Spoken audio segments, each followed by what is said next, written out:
Olá, a longevidade chegou e o processo veio para ficar. A expectativa de vida do brasileiro hoje, segundo o IBGE, o Instituto Brasileiro de Geografia e Estatística, é de 76,8 anos. Em 1980 era de 62,5. Mas como se preparar para uma existência longa, saudável e bem-sucedida? Bom, não existe uma fórmula mágica aplicável a todos. Mas o equilíbrio nos hábitos do dia a dia e uma alimentação saudável podem, sim, garantir resultados surpreendentes. Os resultados apontam que se a mudança for realizada por um jovem na faixa dos 20 anos, a expectativa de vida aumenta 13 anos. Essa pesquisa ela trabalhou com 195 países, acompanhando aí mais de 10 anos de ingestão alimentar e outros aspectos dos estilos de vida. Os detalhes desse estudo você confere no Viver Melhor de hoje.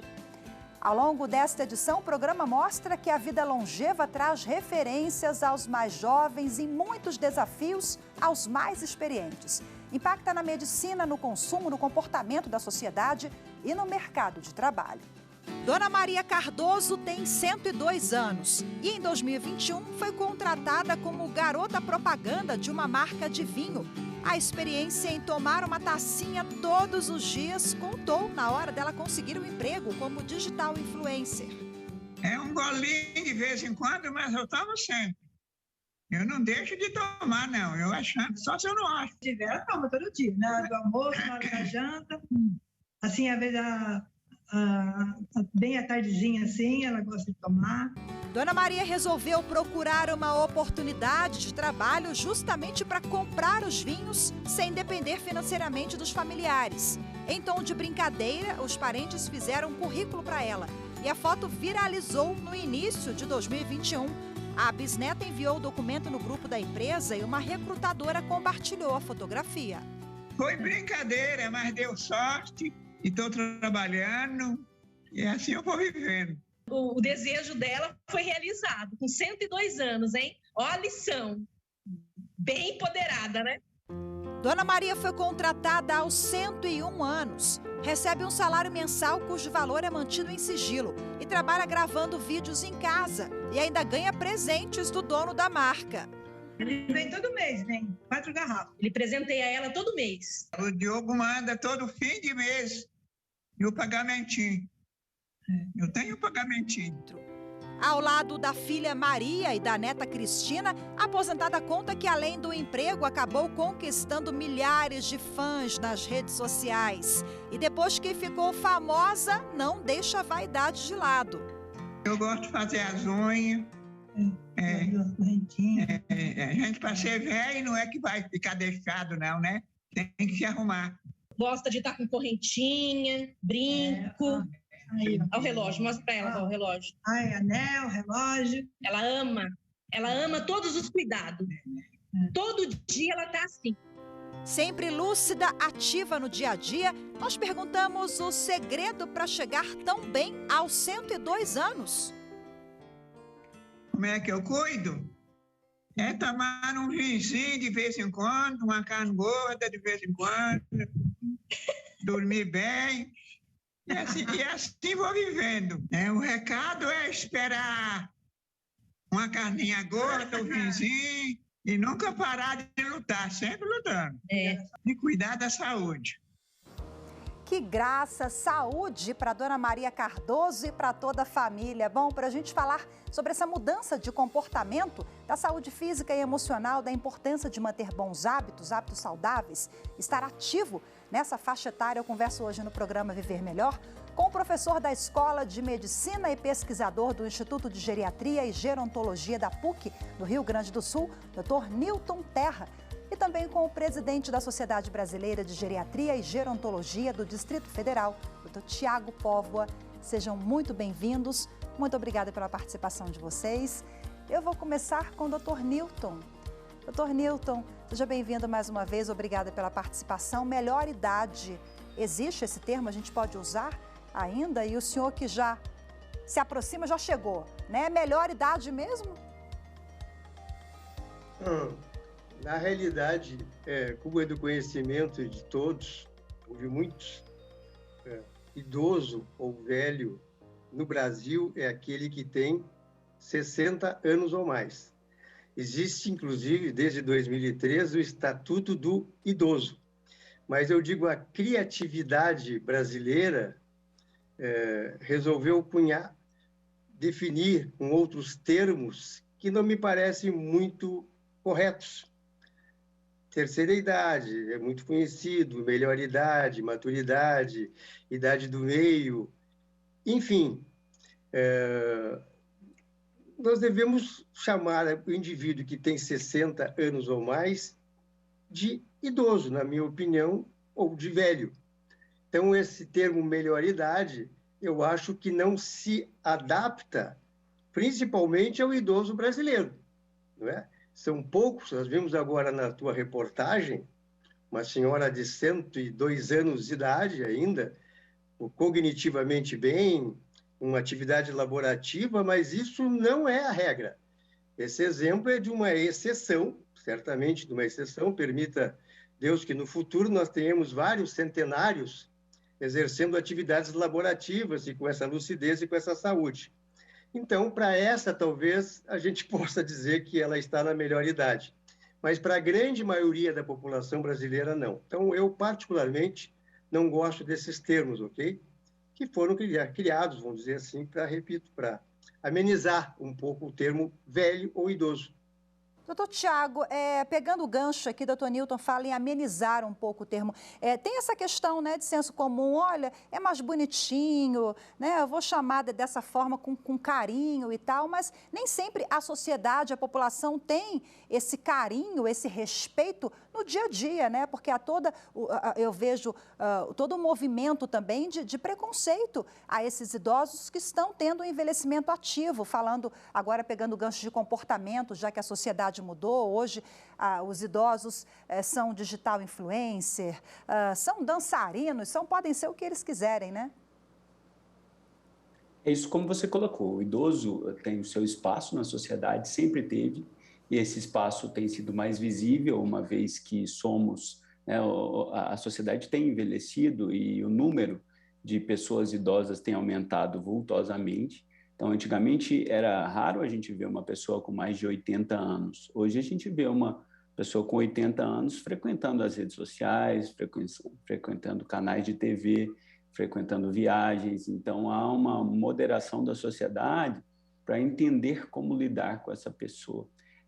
E é preciso lidar com respeito. Acho que o que a gente percebe, quem lida com o idoso no dia a dia, eles querem respeito, eles querem ser tratados como idosos mesmo, isso nada de depreciativo, com respeito aos seus desafios próprios da idade, mas com valorização dos seus pontos positivos.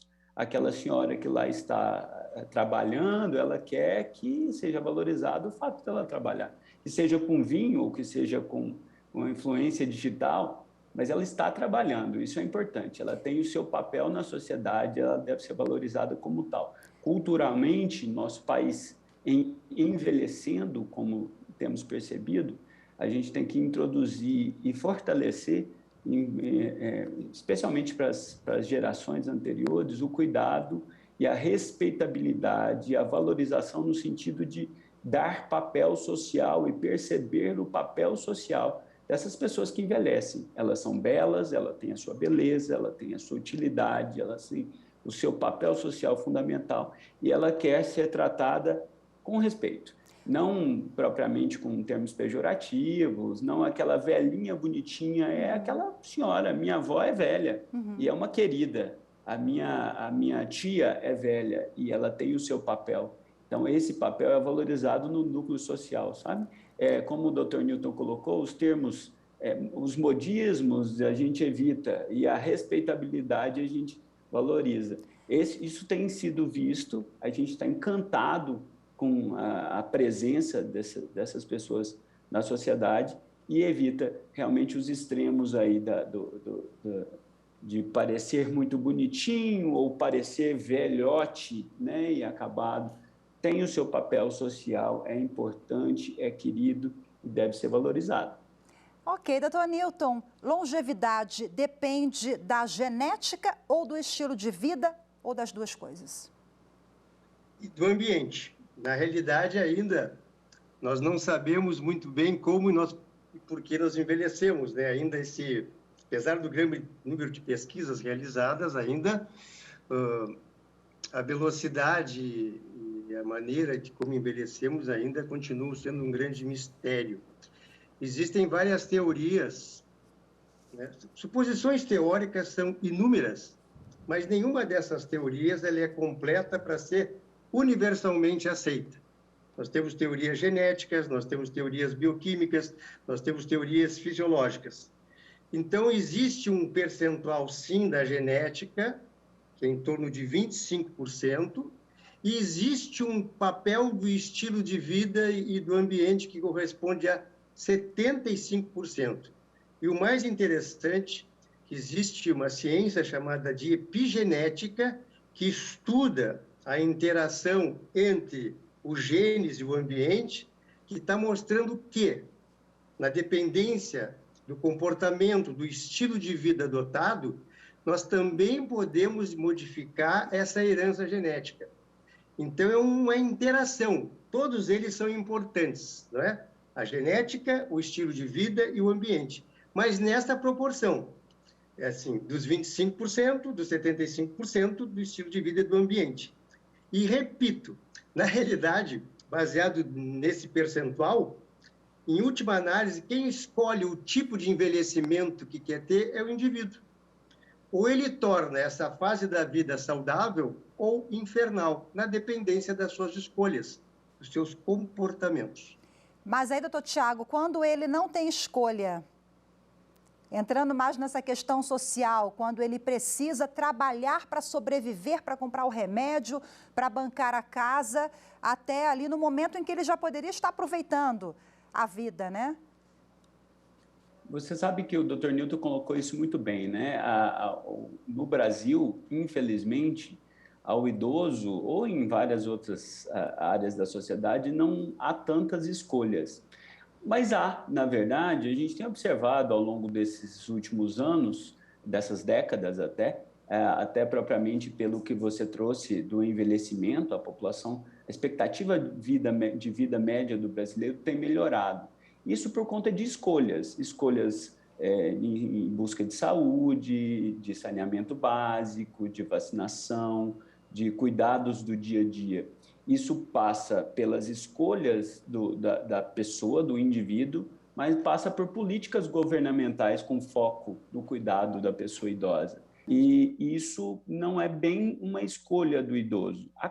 A gente vê o cargo da responsabilidade. Às vezes as pessoas nos procuram no consultório e, como o Dr. Newton colocou, eles colocam que a partir de hoje você vai ser responsável pela minha saúde. E a gente diz, olha, acho que você está enganado, quem é o responsável é você. Se você, você dirige com cinto de segurança, se você toma vacina, se você tem boas escolhas alimentares, se você faz exercícios com regularidade. Então, há uma parcela daquilo que cabe ao indivíduo de escolhas, e a gente sabe que, infelizmente, muitos dos nossos idosos, diferente de países mais desenvolvidos, que têm um foco para o cuidado da pessoa idosa, eles não têm essa oportunidade, mas muitas escolhas são determinadas por políticas sociais de cuidado à pessoa idosa. Há um projeto de quando a gente está novo e de quando a gente vai envelhecer, destacando os desafios, os cuidados e valorizando culturalmente e socialmente por objetos sociais, instrumentos de atividade física, de valorização de cultura, de educação, inclusive de inserção desse idoso no mercado de trabalho, a volta à educação. Então, tudo isso pode melhorar as oportunidades de escolhas individuais. A política vem como uma complementação das escolhas individuais da pessoa que envelhece. Maravilha, a gente vai falar um pouquinho mais sobre essa preparação, sobre alimentação saudável, estilo de vida, daqui a pouquinho no próximo bloco. A gente vai para um breve intervalo e a seguir você vai conhecer a pesquisa que revela que uma boa alimentação garante o aumento de até 13 anos na expectativa de vida. Os detalhes daqui a pouquinho, volto já.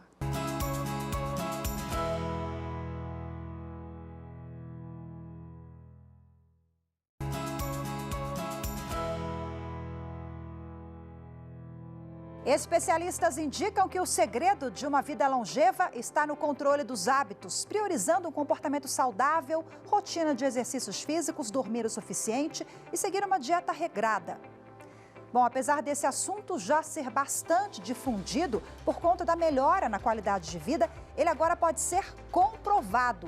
Estudos recentes realizados por cientistas da Universidade de Bergen, na Noruega, e divulgados pela revista PLOS Medicine, conseguiram traduzir para números o quanto uma alimentação saudável influencia na longevidade.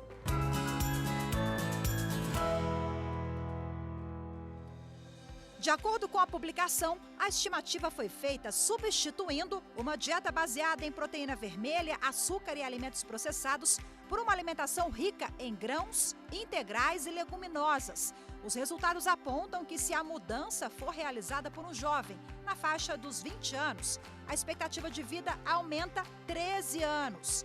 Entre as mulheres com a mesma idade, o ganho seria em média de 10,7 anos. Já por volta dos 40 anos, o ganho é de 10 anos para mulheres e 11,7 para os homens. Por fim, entre os idosos acima dos 80 anos, o benefício é menor, entre 3 e 4 anos, o que ainda assim é uma mudança muito positiva no que se refere à longevidade. Essa pesquisa ela trabalhou com 195 países, acompanhando aí mais de 10 anos de ingestão alimentar e outros aspectos dos estilos de vida, e coloca de uma forma muito marcante, né? Se a gente reduz o consumo de alimentos saudáveis, como você mesma aí relatou, frutas, vegetais, os peixes, né? Os grãos integrais, e se você aumenta o consumo de carne vermelha, carne processada, aumentando o consumo de sódio também e gordura trans, não existe nada mais relacionado com morbidade e mortalidade do que a alimentação, né? Então, assim, até mais do que o tabagismo, né? Esse estudo mostra. Então, efetivamente, a alimentação e nutrição pode, sim, aumentar sua expectativa de vida e ainda melhorar a qualidade de vida. Com um perfil parecido com a dieta do Mediterrâneo, a alimentação preconizada pela pesquisa prioriza vegetais, peixes, grãos e integrais. A gente também tem vários perfis de dietas vegetarianas, né, que estão muito mais em consonância com as recomendações nutricionais para a prevenção de doenças, para aumento da expectativa de vida, do que essas dietas ocidentais.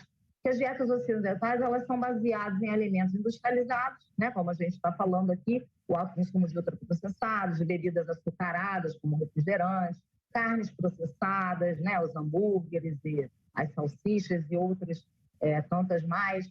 Quanto mais cedo, melhor, com certeza, né? Existem, assim, vários aspectos patológicos que os idosos apresentam que são preveníveis na infância, né? A osteoporose é um bom exemplo disso, né? Então, assim, sim, quanto mais cedo, melhor. Mas também, sim, nunca é tarde para começar.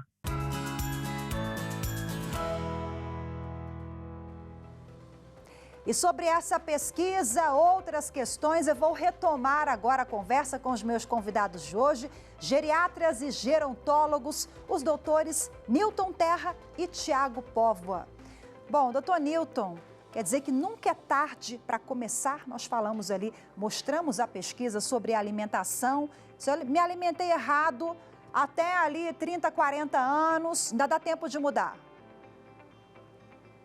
Em qualquer idade dá tempo de mudar. Uma coisa importante que eu quero aproveitar o programa é para chamar a atenção do telespectador sobre essa ciência chamada de geriatria. Existe uma definição clássica de geriatria, que é de 1909. Ela foi realizada por um médico austríaco, que fez a formação nos Estados Unidos, e ele dizia que a geriatria era a ciência médica que tratava das doenças dos idosos, ou dos idosos doentes. É dele a primeira publicação que existe na área, em 1919. Mas eu gostaria de comentar ou de definir, não é, o que é a geriatria moderna, para poder chegar no item alimentação. Uhum. A geriatria é uma ciência médica hoje que visa prolongar a vida com saúde e qualidade de vida. Hoje em dia, o público que é beneficiado pela geriatria não é só aquele indivíduo acima de 60 anos. É a criança, é o adolescente, é o adulto jovem, enfim, todas aquelas pessoas que estão em processo de envelhecimento e que desejam ter um envelhecimento bem sucedido. Não é mais de 60. Então, se fala assim, claro que eu posso começar modificações de hábitos aos 90, aos 100, e eu vou ter algum benefício, certamente. Então, não interessa a idade, interessa é a modificação de comportamento. Quanto mais precoce forem os cuidados de ordem preventiva, melhores serão os resultados no futuro. Então, a gente começa hoje a pensar. No Japão, existe não uma especialidade médica, mas existe uma revista chamada de Geriatria Pediátrica, onde já existe uma preocupação com as crianças em relação àquelas doenças que sabidamente podem incidir na velhice e que têm seu início na infância. Então, a geriatria também se preocupa com essa população. Hábitos de vida, a nutrição é importantíssima, assim como a atividade física, assim como as avaliações rotineiras de saúde, do seu check-up, das suas avaliações clínicas, enfim, os hábitos de vida, todo mundo sabe, não pode fumar, tem que manter o peso normal, tem que saber administrar o estresse. Mas a alimentação, segundo os gerontólogos, associado à prática de uma atividade física regular, é o que mais se aproxima da fonte da juventude ou do elixir da longa vida. Queria que o senhor repercutisse também a importância desse conjunto de hábitos. Acho que a pesquisa chama a atenção, a pesquisa qualificada, como o Dr. Newton colocou, para a simplicidade dos achados. Né? Nos espanta a quem lida com isso, bom, a quem lida talvez não espante, mas quem está fora fica dizendo, olha, mas é mais do mesmo? Toda pesquisa que a gente faz em geriatria e gerontologia acerca do envelhecimento tem mostrado que é simples, de fato é simples, né? É difícil, mas é simples. Né? O que o Dr. Newton colocou não é nada elaborado, não existe uma pílula mágica, não existe uma vitamina de exceção, um comportamento diferenciado. Ele está dizendo acerca de uma alimentação com boas escolhas, acerca de manter o corpo ativo e o cérebro ativo. Então, a simplicidade evidenciada por esse estudo nos faz pensar, né, que é pouco do simples. Eu vou te dar um exemplo, colocando aqui o que o Dr. Newton falou. Há estudos que mostram que quem toma, para puxar o mote da senhora, que toma um cálice de vinho tinto ao dia, estudos mostraram que quem tem esse hábito, particularmente o pessoal do Mediterrâneo, eles têm uma longevidade, melhores resultados em termos cardiológicos e tal. Então, a gente tem um costume, né, eu digo mundo ocidental, de extrair uma substância que tem na casca da uva vermelha e tomar e manter hábitos ruins de saúde. Então, como o Dr. Newton colocou, o cuidado todo envolto em sentar. Você há de convir comigo, quem toma um cálice de vinho tinto ao dia tem um hábito de sentar para comer, de conviver com a família, de fazer boas escolhas alimentares baseadas em legumes, frutas, mais carne magra, menos carne, menos alimento processado. Então, é simples, é fazer boas escolhas em termos de alimentos.